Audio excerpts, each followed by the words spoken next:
Et coucou la team Lyon, j'espère que vous allez tous et toutes bien. Donc guidance générale et sentimentale pour l'année 2023 pour le signe solaire ascendant et lunaire.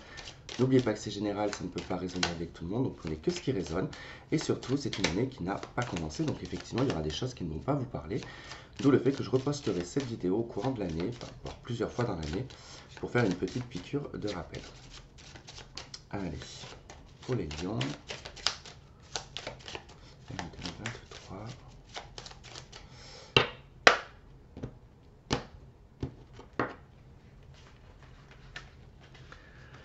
Alors, on va découler ça en 4 trimestres. Donc, premier trimestre, deuxième trimestre, troisième trimestre et quatrième trimestre. Hop.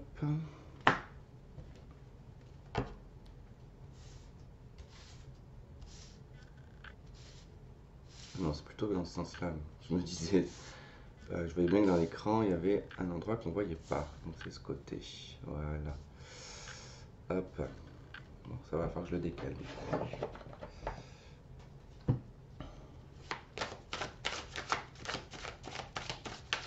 Alors, qu'est-ce qu'on a sur le premier trimestre?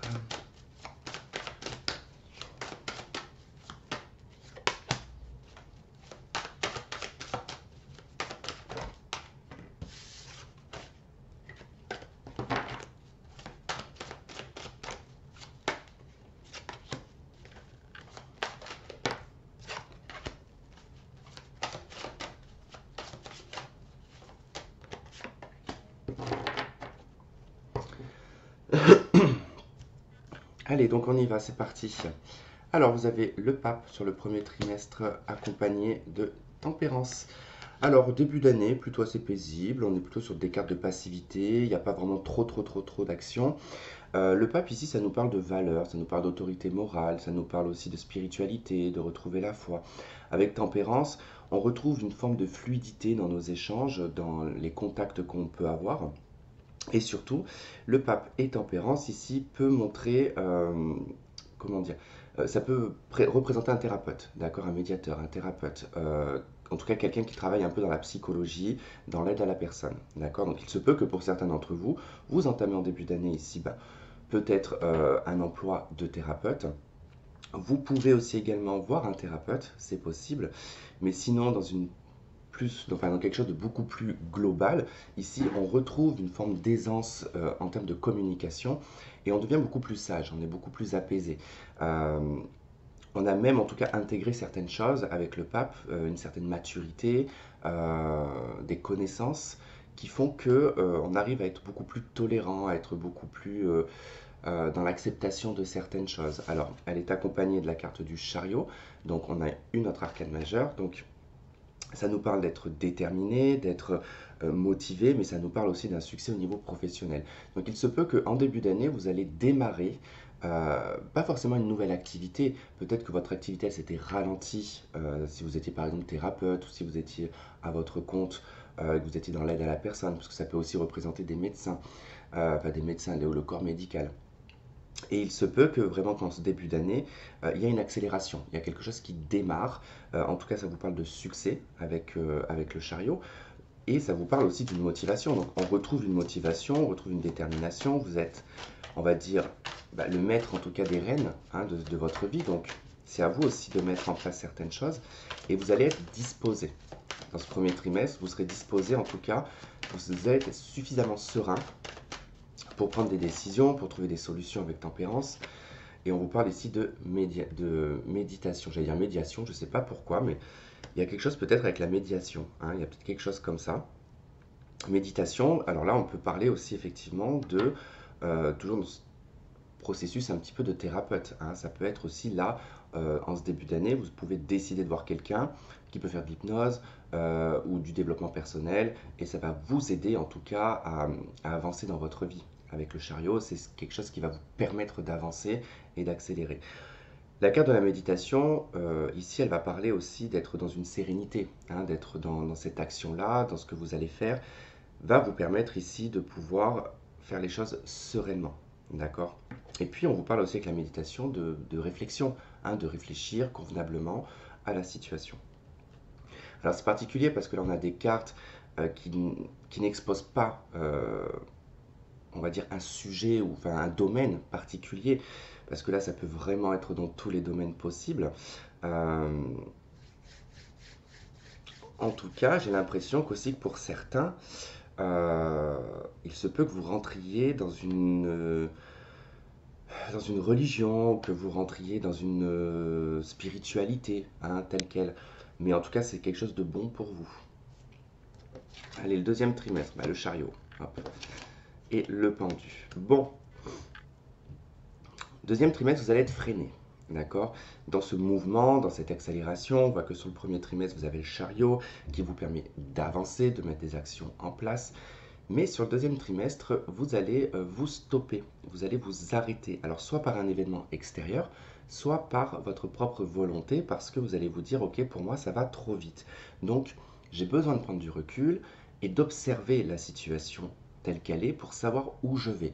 Parce que là, effectivement, quand on a le pendu, ça nécessite en fait de s'arrêter pour trouver des solutions, voir les choses sous des angles différents, pour justement assimiler certaines choses qu'on n'aurait peut-être pas assimilées dans un sens, d'accord? Mais si on avait pris cette voie-là, ben, peut-être qu'on n'aurait pas vu les autres voies qu'il y avait. Donc on prend du recul, on voit les possibilités qu'il peut y avoir, et du coup, ben, une fois que c'est bon, on peut y aller.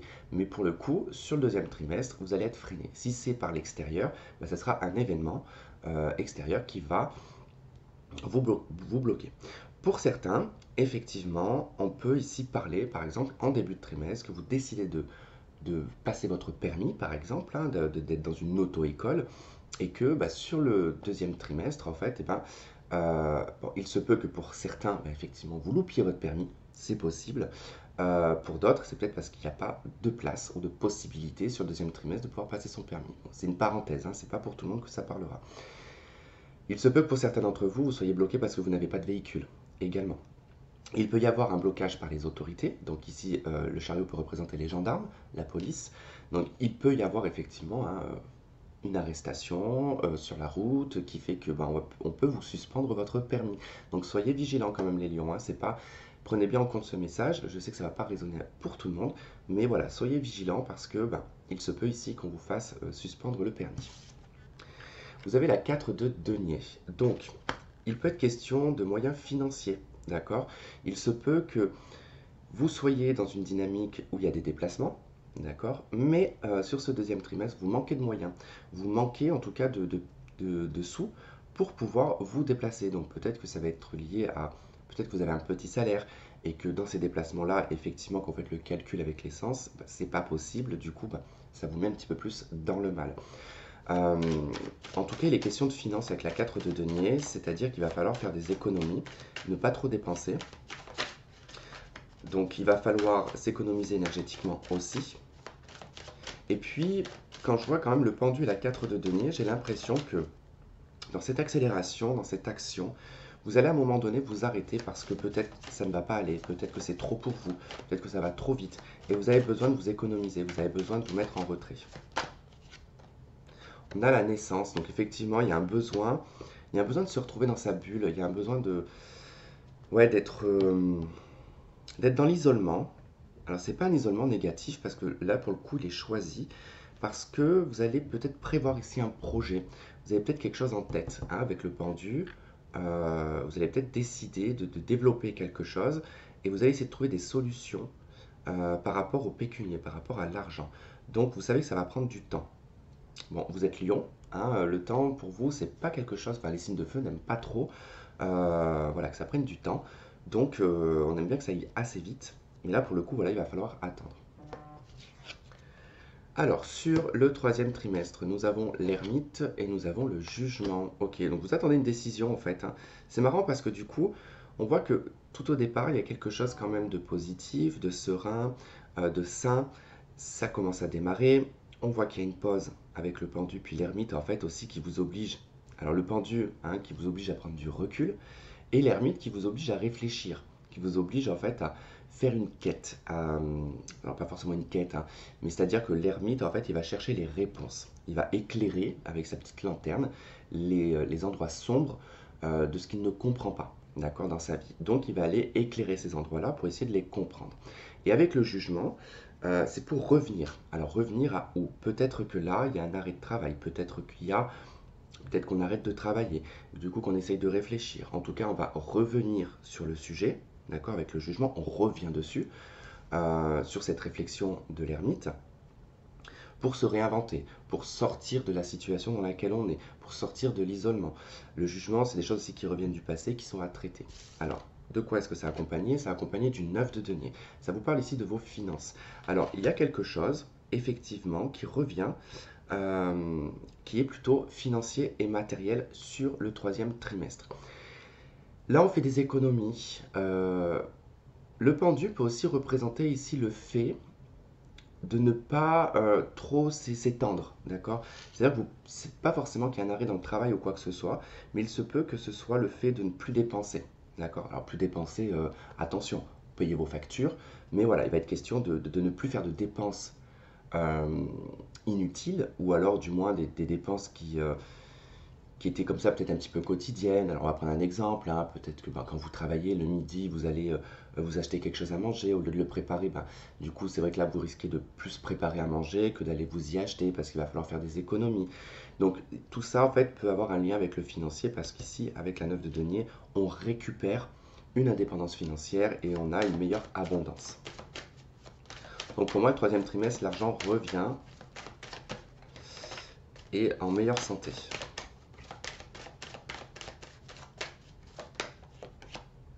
On a le voyage. Donc peut-être que aussi ces économies-là que vous faites, c'est peut-être justement pour un déplacement, pour un voyage, pour un déménagement, euh, pour un projet en tout cas qui peut être hors lieu de là où vous êtes. Donc du coup, vous attendez peut-être aussi un financement, peut-être qu'il y a une demande d'aide, que vous attendez en fait que cette aide vous soit en tout cas donnée, et elle peut arriver en tout cas sur le troisième trimestre. Et on voit là avec le voyage qu'il y a une nouvelle aventure. On part dans une nouvelle aventure, ou du moins on voyage, on se déplace, ou on déménage. Nous avons en fin d'année le soleil, donc sur le quatrième trimestre, et nous avons la papesse. Donc c'est plutôt positif. Ici, si c'est administratif, comme je vous disais, par rapport à des papiers, par rapport à une demande de financement, donc c'est accepté parce qu'on voit qu'ici avec le soleil et la papesse, hein, sur le plan administratif, c'est positif.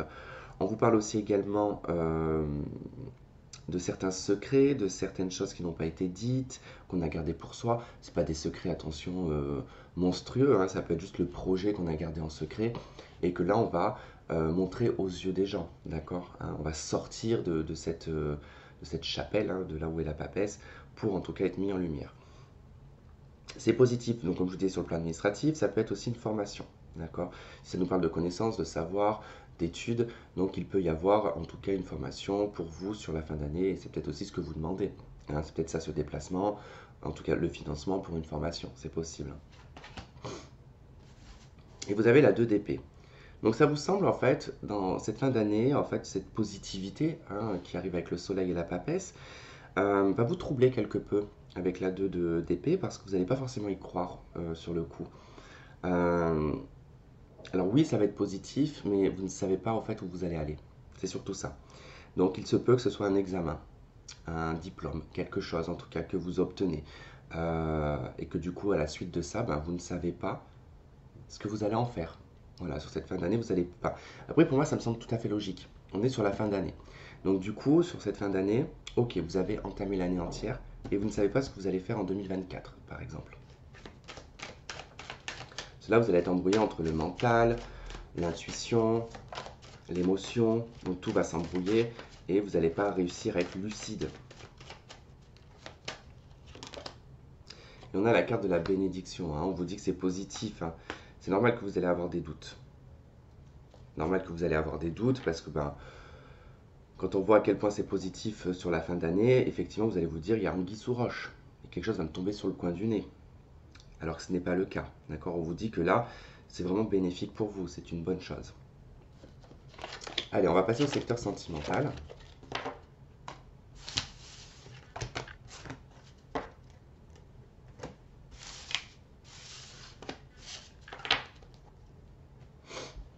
Allez, qu'est-ce qu'on a pour les lions? pour l'année 2023 sentimentale.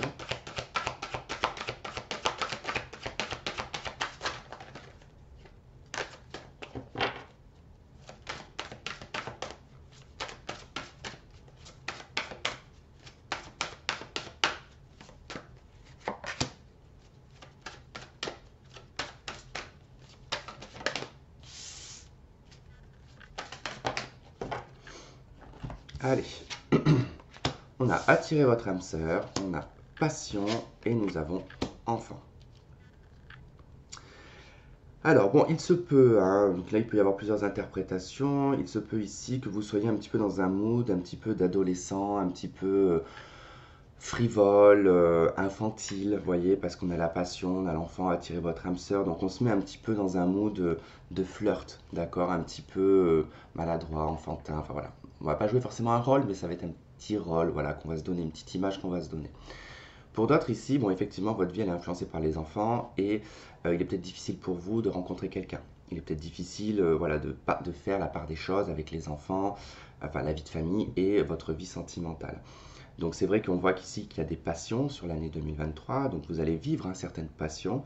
On vous dit en tout cas de continuer à visualiser, à faire des prières d'affirmation pour attirer votre âme sœur. Et qu'il se peut que ce soit une personne de votre enfance, cette personne-là. Hein, il se peut que ce soit quelqu'un de votre passé, de votre enfance, vous le savez de toute façon. Donc c'est une passion que vous avez pour cette personne. Donc c'est peut-être ça, peut-être que vous faites des affirmations pour tenter d'attirer cette personne que vous aviez connue dans l'enfance.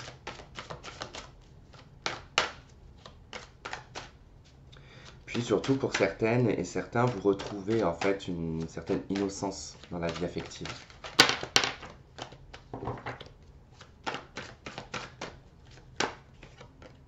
Alors on a la croix, hein, ici on vous dit le moment présent.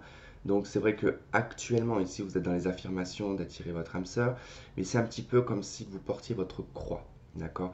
Vous avez un peu l'impression que en voulant en fait telle personne dans votre vie, vous avez l'impression que c'est presque impossible, vous avez l'impression que c'est comme demander la lune en fait, hein, c'est comme demander l'impossible. Alors que ça ne vous semble pas impossible pour vous, mais vous le portez un peu comme une croix.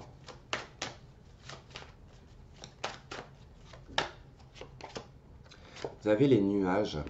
Donc ici, ça vous dit pas le bon moment. Donc on vous dit le moment présent, pas le bon moment. On vous parle de troubles. Donc il y a des difficultés en fait. Hein. Il y a peut-être une illusion en fait dans votre... peut-être dans votre tête, c'est possible en tout cas dans l'élaboration d'une vie sentimentale. C'est assez troublé parce que c'est pas clair avec les nuages. Hein. On n'est pas forcément clair en fait dans ce que l'on veut, dans ce que l'on souhaite. Il peut y avoir beaucoup d'incohérences et c'est peut-être pour ça que vous n'attirez pas en fait votre âme sœur parce qu'il peut y avoir des incohérences dans ce que vous souhaitez et dans ce qui est supportable. Parce qu'attention, on peut être attiré par tel ou tel type de personne, mais ce genre de type de personnes vont avoir tel ou tel caractère. Et ce caractère-là, vous ne l'aimez pas, vous ne le supportez pas. Imaginons, vous voulez, moi je sais pas, quelqu'un qui est typé méditerranéen, un peu maché, enfin voilà, un côté très masculin, travailleur, un peu le maçon, vous voyez. Il ne faut pas oublier qu'à côté, ça s'accompagne du côté macho, d'accord? Donc, il faut accepter après que son caractère est comme ça. Donc oui, vous êtes attiré par ce type de personne, mais au niveau caractère, ça ne va pas. Donc il y a des incohérences. Alors que par exemple, quelqu'un qui va être beaucoup plus, on va dire, doux, enfin pour vous, vous n'allez pas aimer forcément des personnes qui vont être trop fleur bleue, et pourtant dans le caractère, ça vous conviendra.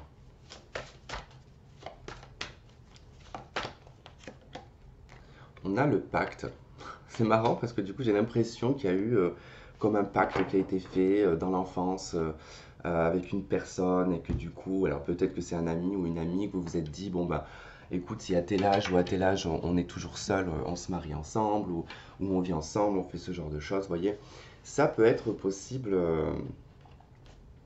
Ça peut être possible. Après, ça peut être vous quand vous étiez enfant, peut-être que vous vous êtes fait une promesse.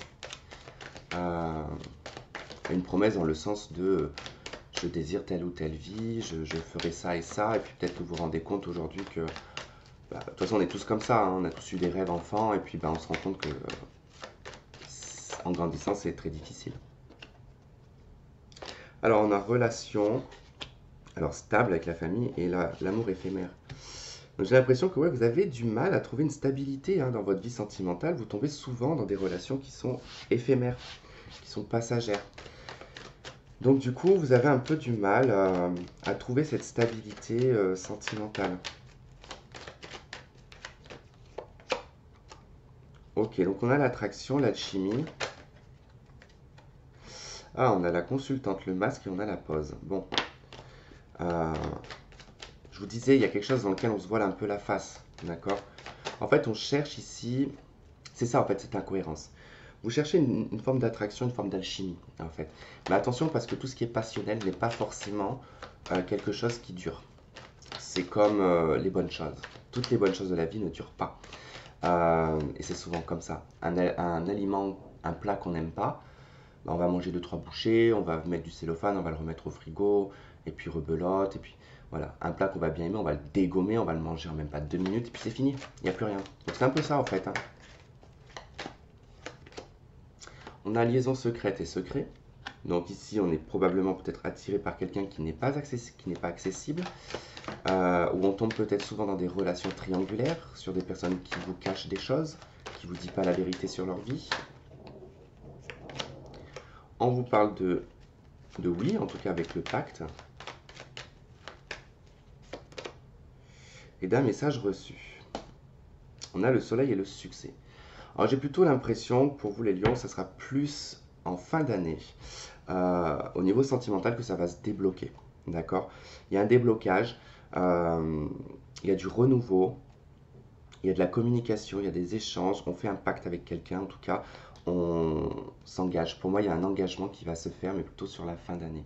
Mais là, vraiment, début d'année, il y a beaucoup de choses à régler sur le domaine affectif. Voilà, en tout cas, les lions, écoutez, on verra ça dans les mensuels, comment ça se déroule. Je vous remercie de m'avoir regardé, de m'avoir écouté. Je vous embrasse et je vous dis à très vite. Bye bye.